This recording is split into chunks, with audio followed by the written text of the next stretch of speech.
عليكم. النهاردة عندي وصفة حلوة ازاي هنفرز البطاطس وما تبقاش مليانة زيت، ووصفة سهلة وان شاء الله تعجبكم. وقبل ما نبتدي نقول بسم الله الرحمن الرحيم ونصلي على رسول الله عليه افضل الصلاة والسلام. اللهم احسن ما بين ايدينا وايديكم. ونبتدي بسم الله. اول حاجة هقشر البطاطس واقطعها، واكون جايبة طبق فيه مية وهحط عليه ربع معلقة خل ومعلقة كبيرة ملح، وربع معلقة خل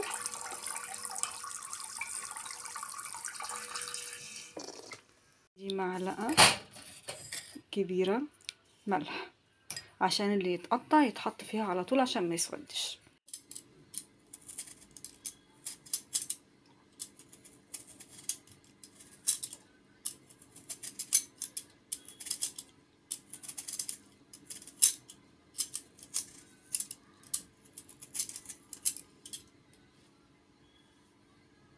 شرطها هنقطعها تخينة شوية،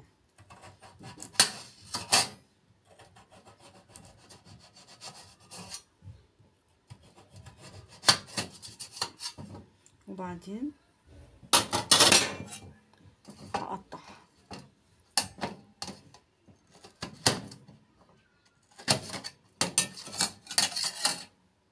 هتبقى كده تخينة شوية، وبعد كده احطها في المية اللي فيها ملح وخل، اعمل كله بنفس الطريقة، وخليكم معايا.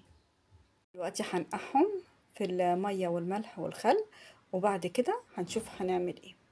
دلوقتي حضرنا المية اللي هنسلق فيها البطاطس. حطيت ربع كوباية خل، وهحط معلقة كبيرة ملح، وهحط ربع كوباية زيت،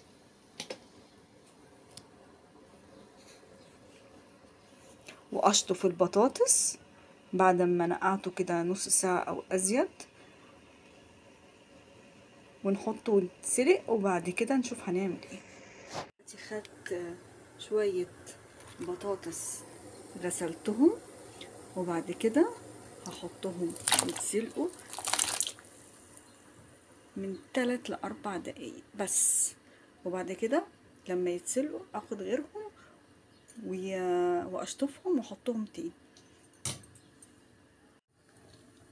هخرجه بقى من المية اللي احنا بنسلق فيها، واحطه في مصفى عشان يصفي كل المية اللي فيه.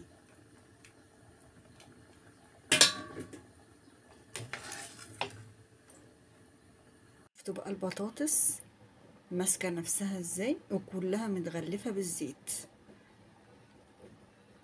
هحطها بقى تنشف على فوط او مناديل، وفرفطهم كده عشان ابتدي افرزه.